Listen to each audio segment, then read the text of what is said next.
বিসমিল্লাহির রহমানির রহিম। প্রিয় শিক্ষার্থী বন্ধুরা, সবাই কেমন আছো? আশা করছি আল্লাহর রহমতে ভালো আছো। আলহামদুলিল্লাহ, আমিও ভালো আছি। আজকে আমাদের টপিক হচ্ছে জেন্ডার অর্থাৎ প্র্যাকটিস লেসন। আমরা বলেছিলাম প্র্যাকটিস লেসন শুরু করব, বিশেষ করে জব পরীক্ষার্থী তোমরা যারা আছো তোমাদের জন্য। এর আগে আমরা নাম্বারের উপর প্র্যাকটিস লেসন দিয়েছি। আজকে আমরা জেন্ডার নিয়ে হাজির হয়েছি। আজকে হচ্ছে আমাদের প্র্যাকটিস লেসন লেকচার 3 এপিসোড 1, অর্থাৎ প্র্যাকটিস লেসন জেন্ডারকেও আমরা দুইটা এপিসোডে ভাগ করেছি। আজকে হচ্ছে এপিসোড 1। তো জেন্ডার থেকেও কিন্তু জব পরীক্ষায় প্রশ্ন এসে থাকে।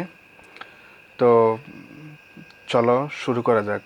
এর আগে বলে নেওয়া ভালো, যারা আমি কিন্তু জেন্ডারের উপর totally A to Z tutorial দিয়েছি। যারা জেন্ডার আমার পূর্বে টিউটোরিয়াল দেখো না, অবশ্যই দেখে নিবে। তোমরা অবশ্যই দেখে নিবে, নতুবা তোমরা বুঝতে পারবে না। ঠিক আছে, জেন্ডারের যতগুলা টিউটোরিয়াল আমি দিয়েছি সবগুলা দেখে নিবে, তাহলেই তোমরা বুঝতে পারবে। তো চলো আর দেরি না করে শুরু করা যাক। আচ্ছা, জেন্ডার মানে লিঙ্গ। ঠিক আছে, আমি একটু বলি। তো জেন্ডার হচ্ছে মূলত 4 প্রকার। তোমরা অবশ্যই টিউটোরিয়াল আমি যতগুলো টিউটোরিয়াল দিয়েছি তোমরা অবশ্যই দেখে নিবে, তারপর আমি একটু এখানে বলি। জেন্ডার 4 প্রকার: মাস্কিউলিন জেন্ডার, ফেমিনিন জেন্ডার, তারপর হচ্ছে নিউট্রাল জেন্ডার, কমন জেন্ডার। ঠিক আছে, মাস্কিউলিন জেন্ডার হচ্ছে যেটা দ্বারা পুরুষ জাতিকে বোঝায়, আমি একটু সংক্ষেপে বলছি। আর ফেমিনিন জেন্ডার হচ্ছে যে নাউন দ্বারা কি স্ত্রী জাতিকে বোঝায়। আর কমন জেন্ডার হচ্ছে স্ত্রী পুরুষ উভয়কে বোঝাবে। ঠিক আছে, আর নিউট্রাল জেন্ডার হচ্ছে যেটাকে বলা হচ্ছে ক্লিবলিঙ্গ, যেটা হচ্ছে অচেতন পদার্থ বা বস্তু জাতীয়, এগুলোকে বোঝাবে।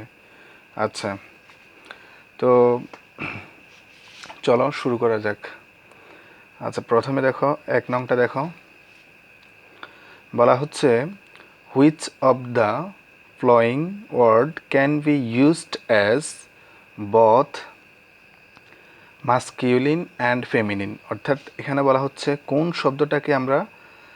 কোন শব্দটা মাস্কিউলিন এবং ফেমিনিন উভয় বোঝায়। তো দেখো, অ্যাক্টর মানে কি অভিনেতা। ঠিক আছে, তাহলে তো এখানে তো এটা তো মাস্কিউলিনটা হবে না। গ্যান্ডার মানে অংশ, অর্থাৎ পুরুষ মাস্কিউলিন বোঝাচ্ছে। তারপর দেখো স্পিনেস্টার হচ্ছে অবিবাহিতা মেয়ে। ঠিক আছে, তো এখানে দেখো সঠিক অ্যান্সারটা হচ্ছে স্পাউসের অর্থ হচ্ছে স্বামী বা স্ত্রী, অর্থাৎ স্বামী বা স্ত্রী। তাহলে এই স্পাউসটা মাস্কিউলিন ফেমিনিন উভয় বোঝাচ্ছে। ঠিক আছে, তো দেখো 2 নংটা দেখো, find out the feminine gender. বলা হয়েছে এখান থেকে খুঁজে বের করো ফেমিনিন জেন্ডার কোনটা। টিউটর মানে গৃহশিক্ষক। তারপর দেখো ডাক হচ্ছে ফাতিহাসি। ঠিক আছে, অর্থাৎ স্ত্রী ফাতিহাসকে বোঝাচ্ছে। ব্যাচেলর অবিবাহিত পুরুষ। প্রিন্স মানে কি রাজা। তো এখানে বলা হচ্ছে ফেমিনিন জেন্ডার কোনটা হবে। তো এখানে দেখো অবশ্যই আমাদের সঠিক অ্যান্সারটা হচ্ছে ডাক হবে। ঠিক আছে, তাহলে আমাদের সঠিক অ্যান্সার হচ্ছে ডাক, DUCK, ডাক। এই ডাক অর্থ হচ্ছে ফাতিহাসি। আবার এটার মাস্কিউলিন হচ্ছে ড্র্যাক, DRAKE, ড্র্যাক। তা আশা করছি বুঝতে পেরেছ। 3 নংটা আসো। তারপর দেখো which one is masculine gender. বলা হচ্ছে কোনটি মাস্কিউলিন জেন্ডার, অর্থাৎ কোনটি পুরুষবাচক শব্দ। তো এখানে দেখো কাউ, অক্স, বিচ, হ্যান। তো এখানে দেখো কাউ মানে গাভী, অক্স মানে ষাঁড়, বিচ মানে কুকুরি, অর্থাৎ যে ডগ হচ্ছে কুকুর, আর এটার মাস্কিউলিন, আর এটার ফেমিনিন হচ্ছে BITCH। ঠিক আছে, তাহলে বিচটা কিন্তু ফেমিনিন, হ্যান তো মুরগি। ঠিক আছে, এখানে সঠিক আনসারটা হচ্ছে কিন্তু অক্স হবে। তারপরে দেখো 4 নংটা দেখো, which one is opposite gender of doctor. বলা হচ্ছে ডক্টরের বিপরীত লিঙ্গ বা বিপরীত অপোজিট জেন্ডার কোনটা। তো নার্স, ডক্টরস, সরি এটা হবে না, এখানে লেডি ডক্টর। এখানে আমাদের সঠিক আনসারটা হচ্ছে কিন্তু সি নংটা, ঠিক আছে। তা আমাদের একটা রুলস আছে, তোমরা যদি টিউটোরিয়ালগুলো দেখো বুঝতে পারবে। রুলসটা হচ্ছে ধরো এরকম DOC তারপরে TOR এরকম যদি থাকে, মানে যে বাওয়ালটা বাদ দিয়ে, অর্থাৎ এভাবে ফেমিনিন করা হবে। এইখানে যে আমাদের বাওয়াল আছে এটা বাদ দিতে হবে, আর এটা ঠিকই বসবে। শেষে ESS যুক্ত করতে হবে। ESS যুক্ত করে এটাকে আমাদেরকে কি করতে হবে, প্লুরাল করতে হবে, সরি ফেমিনিন জেন্ডার করতে হবে। তা আশা করছি বুঝতে পেরেছ। তো আসো 1st নংটা দেখো, which one is masculine gender of bee. Bee মানে মৌমাছি, বি মানে মৌমাছি। তো মৌমাছি কিন্তু এটা স্ত্রীবাচক, ঠিক আছে। বি মানে স্ত্রীবাচক। বলা হচ্ছে মাস্কিউলিন কোনটা, অবশ্যই সঠিক আনসারটা হচ্ছে ড্রোন। ড্রোন মানে পুরুষ মৌমাছি, ঠিক আছে। তো DOE এই ডোটা হচ্ছে হরিণ, অর্থাৎ স্ত্রীবাচক, হরিণকে বোঝাচ্ছি, হরিণে।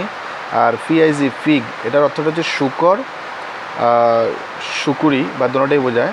তারপর বি তো হবেই না, আমরা তো বলছি বি মানে স্ত্রীবাচক। তারপর দেখো 6 নংটা ক্রস করার, 6 নংটা একটু কনফিউজড ছিল, তবে তো এখানে দেখো 6 নংটা দেখো, the word feminine form of tiger. আচ্ছা, তো এখানে আমাদের অপশনটা একটু মিসিং আছে। আমাদের এই যে ডক্টরের যে কথা নিয়মটা, এটা কিন্তু টাইগারের নিয়মটা হবে একই রুলস। দেখো আমাদের এখানে অপশনটা নেই, আমি একটু লিখে দিচ্ছি TIG। এই ইটা আমাদের বাদ দিতে হবে, এটা বাদ দিয়ে কি আমরা আর লিখবো ESS। তাহলে আমাদের সঠিক আনসারটা হচ্ছে টাইগ্রেস, বাঘিনী, ঠিক আছে। তাহলে সঠিক আনসারটা কি, বাঘিনী। তাহলে আমরা শেষে ESS যুক্ত করে টাইগারকে টাইগ্রেস অর্থাৎ মাস্কুলিন থেকে ফেমিনিন করে ফেললাম। এখানে আমাদের অপশনগুলো একটু সমস্যা হয়েছে, অর্থাৎ আমাদের অপশনটা মিসিং ছিল। আচ্ছা, তারপরে দেখো এখানে টাইগ্রেস, টাইগ্রিন, টাইগার এগুলো কিছুই হবে না, আমাদের নিয়ম আছে, এটাই হবে। তারপরে দেখো 7 নংটা দেখো, which one is a common gender. তো কমন জেন্ডার হচ্ছে যেটা দ্বারা স্ত্রী পুরুষ উভয়কেই বোঝাবে, অর্থাৎ মাস্কিউলিন ফেমিনিন উভয়কেই বোঝাবে। তো ব্যান্স হচ্ছে দেখো অচেতন পদার্থ বা বস্তু জাতীয়, এটা হচ্ছে নিউটার জেন্ডার।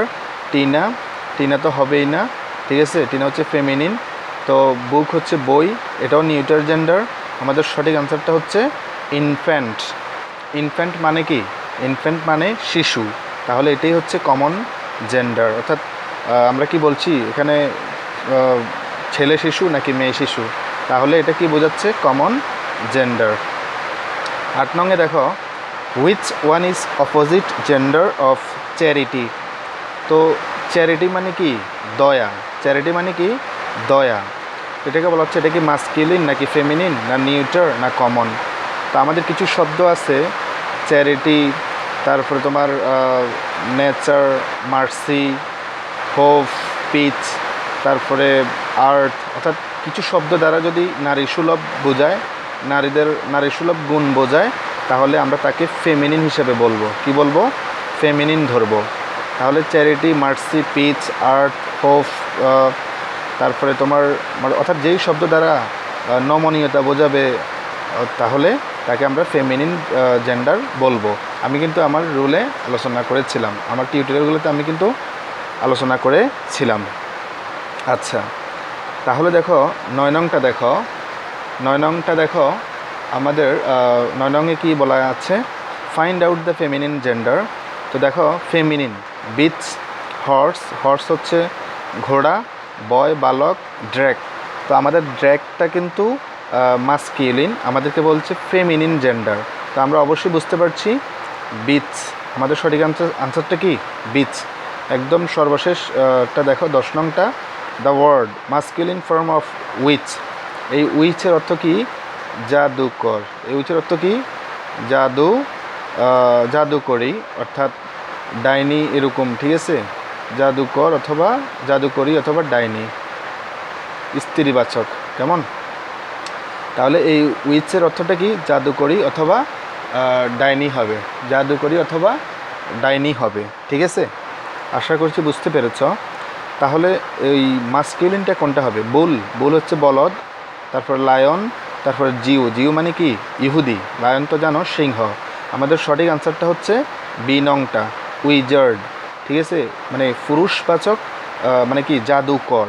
তাহলে মাস্কুলিনটা হচ্ছে উইজার্ড আর ফেমিনিনটা হচ্ছে উইচ, জাদুকরি অথবা ডাইনি, জাদুকরি অথবা কি? ডাইনি। তো আজকে আমাদের আলোচনা এতটুকুই ছিল, অর্থাৎ লেকচার 3-তে এপিসোড 1-এ এতটুকুই ছিল। এরপরে নেক্সট আমরা এপিসোড 2 নিয়ে হাজির হব, প্র্যাকটিস লেসন জেন্ডার নিয়ে। তো আশা করছি বুঝতে পেরেছ। তো এভাবে আমরা step by step practice lesson দেব ইনশাল্লাহ। পাশে থাকবে সবাই। তো আজকে এই পর্যন্ত, ভালো থাকবে সবাই। আল্লাহ হাফেজ।